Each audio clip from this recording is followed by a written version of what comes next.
Assalamualaikum warahmatullahi wabarakatuh. Bertemu lagi dengan saya, Agustin Siti Yulekawati dari Universitas PGRI Argopuro Jember dengan nomor NIM 20201862002B018, Prodi Pendidikan Luar Biasa dengan dosen pengampu Sugihartati SPD MPD.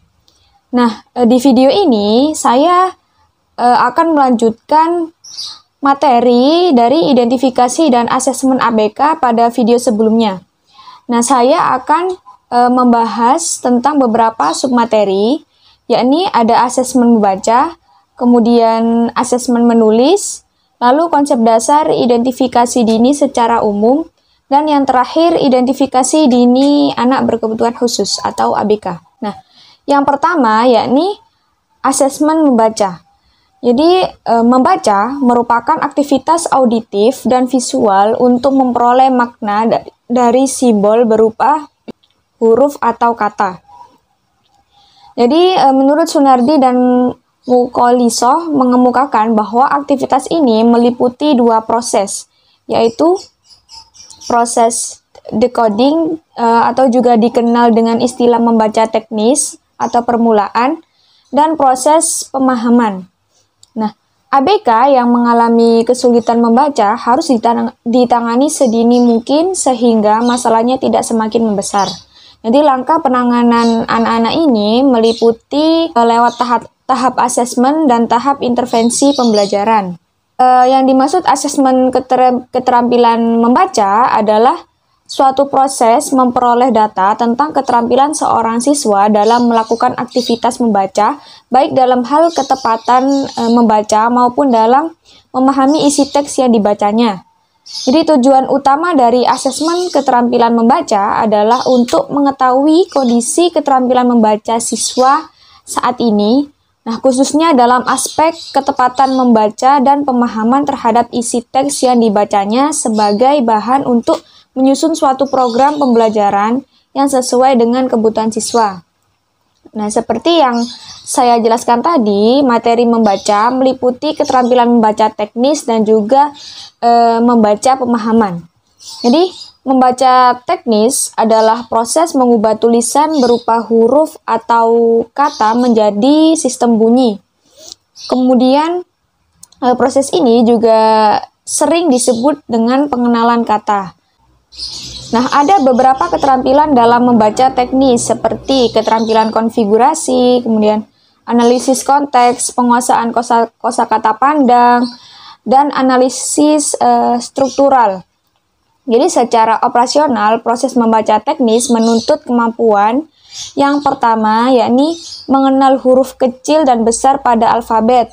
Kemudian yang kedua mengucapkan bunyi huruf terdiri dari konsonan tunggal seperti B, D, H, K, J, dan seterusnya. Kemudian huruf vokal A, I, U, E, O, konsonan ganda K, R, G, R, T, R, dan seterusnya. Kemudian diftong seperti I, O, I, AU, dan seterusnya. Lalu menggabungkan bunyi membentuk kata. Kemudian variasi bunyi seperti U pada pukul, kemudian O pada kata toko. Nah, kemudian yang keempat yakni menerka kata dalam menggunakan konteks. Lalu yang kelima menggunakan analisis struktural untuk identifikasi kata seperti kata ulang, kata majemuk, dan kata imbuhan. Nah, sedangkan membaca pemahaman merupakan proses menangkap makna kata-kata yang tercetak.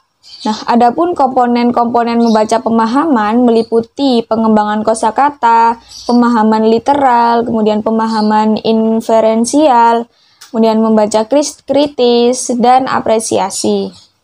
Yang secara operasional menuntut kemampuan dalam membaca pemahaman yakni yang pertama mengingat pokok pikiran wacana tertulis, yang kedua mengingat urutan kejadian atau pendapat. Lalu yang ketiga mencari jawaban atas pertanyaan rinci isi wacana tertulis. Yang keempat mengikuti petunjuk tertulis. Yang kelima mencari hubungan sebab akibat. Kemudian yang keenam membuat kesimpulan berdasarkan wacana tertulis. Yang ketujuh mengetahui kejanggalan isi wacana. Yang ke-8, mengenal materi faktual atau fiktif. Yang ke-9, memanfaatkan daftar isi dan indeks buku. Yang ke-10, membaca tabel, diagram, dan peta. Kemudian memanfaatkan berbagai makna dari satu kata. Nah, lanjut yakni tentang asesmen menulis. Jadi, asesmen keterampilan menulis yang dimaksud dengan asesmen tersebut adalah suatu proses dalam memperoleh informasi tentang penguasaan atau keterampilan menulis yang telah dimiliki siswa serta untuk menemukan kesulitan dalam mempelajari keterampilan menulis. Nah, tujuan dari asesmen keterampilan menulis ini yakni untuk mengetahui gambaran secara menyeluruh dari keterampilan menulis, apa yang telah dikuasai oleh siswa, dan keterampilan menulis apa yang belum dikuasai oleh siswa. Sebelumnya, arti dari kata menulis itu sendiri menurut beberapa pendapat ilmuwan seperti Lerner tahun 1985 mengemukakan bahwa menulis adalah menuangkan ide ke dalam suatu bentuk visual.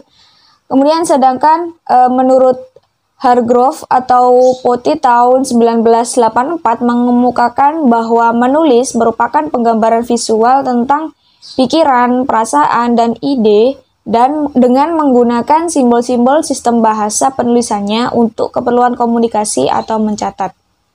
Nah, seperti halnya dalam asesmen keterampilan membaca, untuk dapat mengadakan asesmen keterampilan menulis ini dan menyusun program yang baik, jadi guru perlu mengetahui secara umum organisasi. Nah, pada dasarnya, materi keterampilan menulis menyangkut 4 keterampilan, yaitu pertama, keterampilan pra-menulis, kemudian keterampilan menulis permulaan, kemudian yang ketiga, keterampilan mengeja, dan yang terakhir atau yang keempat, keterampilan menulis lanjutan atau mengarang. Nah, lanjut ke submateri selanjutnya, yakni konsep dasar identifikasi dini secara umum. Jadi, identifikasi dini adalah proses mengenali gejala awal dari suatu kondisi atau masalah sebelum mencapai tahap yang lebih parah atau tidak dapat diatasi. Jadi konsep dasar identifikasi dini melibatkan pengumpulan informasi dan pengamatan terhadap individu, kelompok, atau sistem untuk menentukan adanya potensi masalah atau resiko yang mungkin terjadi di masa depan. Nah, tujuan dari identifikasi dini ini adalah untuk memungkinkan tindakan pencegahan atau intervensi yang tepat dilakukan sebelum situasi menjadi lebih buruk. Nah, konsep dasar identifikasi secara umum meliputi yang pertama, pemahaman tentang kondisi atau masalah yang diidentifikasi.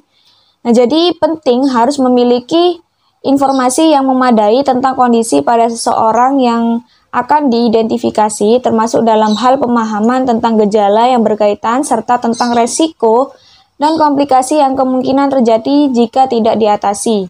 Yang kedua, identifikasi dini melibatkan observasi dan pemantauan secara terus-menerus terhadap individu yang diidentifikasi.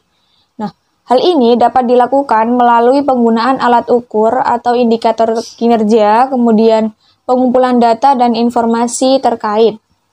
Nah, yang ketiga, yakni pengumpulan data dan informasi. Pengumpulan data yang cermat dan sistematis dapat membantu kita dalam mengidentifikasi perubahan yang mungkin mengindikasikan suatu masalah. Kemudian yang keempat, yakni pencocokan pola. Dalam identifikasi biasanya melibatkan pencocokan pola antara gejala yang diamati dengan karakteristik yang diketahui terkait kondisi yang diidentifikasi. Dan yang kelima, keputusan dan intervensi. Setelah identifikasi dilakukan, maka keputusan perlu diambil mengenai tindakan yang harus dilakukan. Hal ini dapat mencegah masalah yang lebih serius. Nah, yang keenam, evaluasi dan pemantauan. Evaluasi dan pemantauan berkelanjutan diperlukan untuk memastikan bahwa tindakan yang diambil tersebut benar-benar sudah efektif. Nah, lanjut ke submateri yang terakhir, yakni identifikasi dini ABK. Identifikasi sendiri merupakan kegiatan awal yang mendahului proses asesmen. Nah, pengertian dari identifikasi adalah kegiatan mengenal sesuatu yang dimaknai sebagai proses penjaringan atau proses menemukan kasus anak yang mempunyai kelainan atau masalah. Dan proses pendeteksian dini terhadap anak berkebutuhan khusus.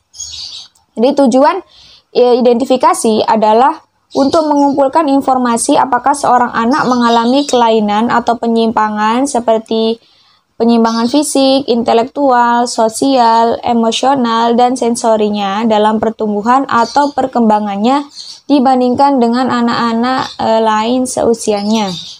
Nah, sasaran identifikasi. Sasaran identifikasi secara khusus anak berkebutuhan khusus meliputi yang pertama, anak yang sudah bersekolah di sekolah umum.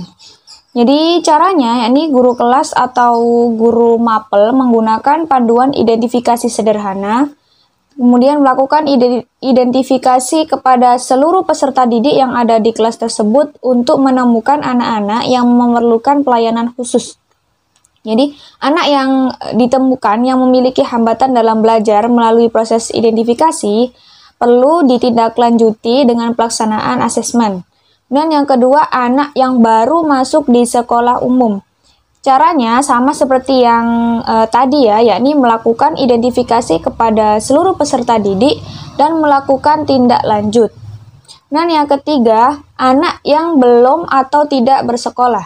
Jadi, guru kelas atau tim khusus yang ditugasi oleh sekolah dengan menggunakan panduan identifikasi sederhana atau bekerja sama dengan kepala desa, lurah, ketua RT, ketua RW, kemudian posyandu, puskesmas untuk melakukan pendataan ABK usia sekolah yang belum bersekolah.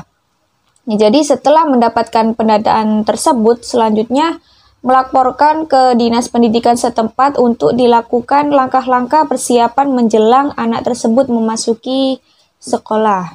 Nah, kegiatan identifikasi ABK dilakukan untuk 5 keperluan, yaitu yang pertama, penjaringan atau screening. Pada tahap ini, identifikasi berfungsi menandai anak-anak yang menunjukkan gejala-gejala tertentu, kemudian menyimpulkan anak mana yang mengalami kelainan tertentu sehingga tergolong anak berkebutuhan khusus. Yang kedua, yakni pengalih tanganan atau refill. Berdasarkan gejala-gejala yang ditemukan pada tahap screening, selanjutnya anak-anak akan dikelompokkan menjadi 2 kelompok. Pertama, anak yang perlu dirujuk ke tenaga profesional dan dapat langsung ditangani sendiri oleh guru. Yang kedua, ada anak yang perlu dirujuk ke ahli lain terlebih dahulu seperti ke psikolog, dokter, kemudian ahli PLB, terapis terlebih dahulu, baru kemudian ditangani oleh guru. Nah, hal ini dilakukan untuk membantu mengatasi masalah anak yang bersangkutan tersebut. Dan yang ketiga, yakni klasifikasi. Pada tahap ini, kegiatan identifikasi bertujuan untuk menentukan apakah anak yang telah dirujuk ke tenaga profesional benar-benar memerlukan penanganan lebih lanjut atau langsung dapat diberi pelayanan pendidikan khusus. Kemudian, pihak terkait memberikan laporan kepada kepala sekolah, orang tua, kemudian sarana komite sekolah untuk mendapatkan saran-saran pemecahan atau tindak lanjutnya. Yang keempat, perencanaan pembelajaran. Pada tahap ini, kegiatan identifikasi bertujuan untuk keperluan penyusunan program pembelajaran yang diindividualisasikan atau yang namanya PPI. Karena setiap jenis dan tingkat kelainan ABK memerlukan pembelajaran yang berbeda dari satu sama yang lain. Dan yang kelima, pemantauan kemajuan belajar. Kemajuan belajar perlu dipantau untuk mengetahui apakah program pembelajaran khusus yang diberikan berhasil atau tidak. Nah, apabila dalam kurun waktu tertentu anak tidak mengalami kemajuan yang signifikan, maka perlu ditinjau lagi beberapa aspek yang berkaitan. Nah, jadi dengan demikian, identifikasi dan asesmen ABK berperan penting dalam menyediakan layanan yang tepat, kemudian meningkatkan ABK dan kesetaraan, kemudian menginformasikan pengambilan keputusan, dan merencanakan perawatan yang terkoordinasi, serta memberikan advokasi dan pemberdayaan kepada anak-anak berkebutuhan khusus. Jadi, tidak hanya itu, perlu adanya kolaborasi yang erat antara berbagai pihak yang terlibat dalam mendukung anak-anak berkebutuhan khusus. Nah, itulah sisa materi tentang identifikasi dan asesmen ABK. Kurang lebihnya saya mohon maaf, saya akhiri. Wassalamualaikum warahmatullahi wabarakatuh.